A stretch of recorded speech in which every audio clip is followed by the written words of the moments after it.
Bonsoir les gars, j'espère que vous allez bien, moi ça va super. Aujourd'hui, une nouvelle vidéo débrief du match Espagne-Croatie, donc on perd pas de temps et on y va.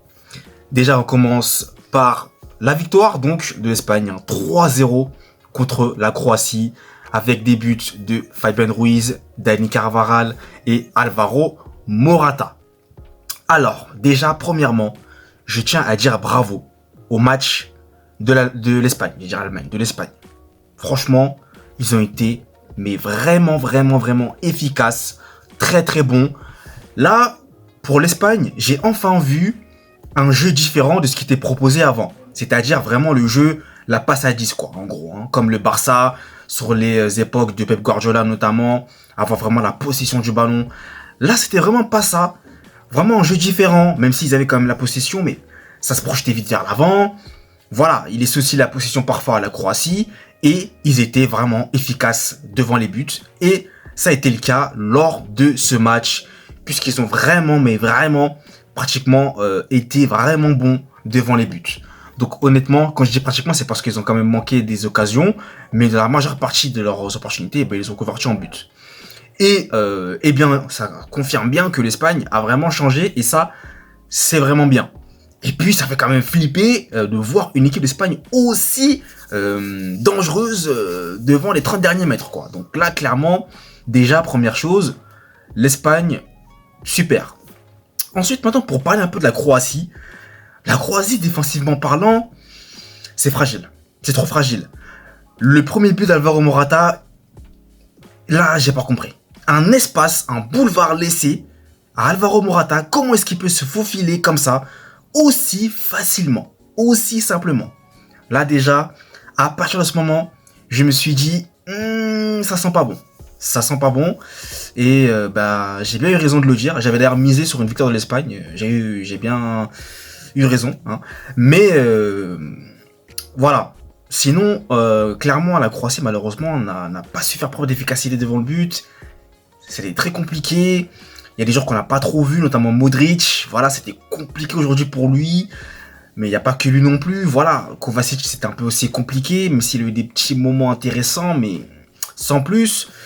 Donc en face, l'Espagne a déroulé et ils ont très rapidement scellé la rencontre dès la première mi-temps avec 3 buts inscrits.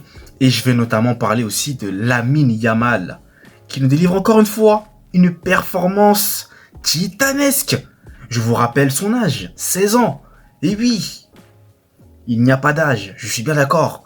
Mais on est obligé de rappeler quand même qu'il est encore très jeune. Mais sa maturité dans son jeu, franchement, il est super fort. C'est incroyable. Lamine Yamal, quand je me dis qu'il a encore une progression assez folle, je n'imagine pas à 22, 23 ans. Voilà, je me dis, oh là là, mais ça risque d'être un monstre du football mondial. Donc Lamine Yamal, passeur décisif d'ailleurs sur le deuxième but, enfin sur le troisième but de Dani Carvajal. Encore une fois, sa spéciale, le bon petit centre et Dani Carvajal qui coupe bien au premier poteau et qui surprend le gardien. Donc là aussi, encore une fois, un problème défensif de la Croatie malheureusement qui paye cash. Donc écoutez, j'ai pas trop de choses à dire, hein. L'Espagne a vraiment maîtrisé son sujet. Mis à part le fait que Alvaro Morata est sorti visiblement sur blessure. J'espère que c'est pas grave également. Rodri aussi est sorti, il y a visiblement une gêne, donc j'espère aussi que c'est pas grave pour lui. Mais moi je voulais quand même revenir sur le penalty raté en deuxième mi-temps de la Croatie. Parce que la faute là de Rodri, moi je me dis quand même qu'il y avait carton rouge en réalité là pour Rodri. Si on réfléchit bien. Bon. En tout cas, le carton rouge n'a pas été donné.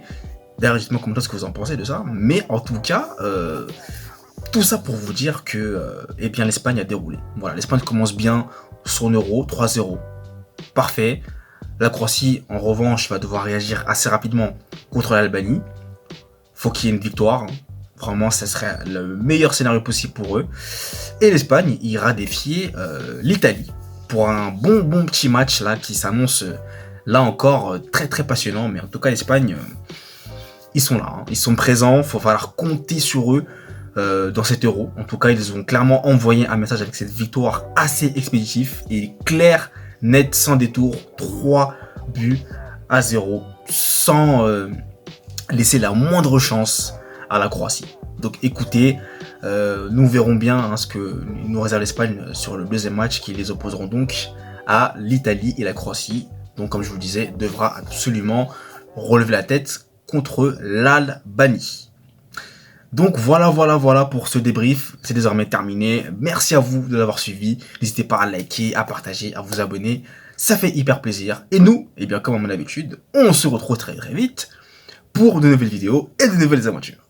Allez, peace!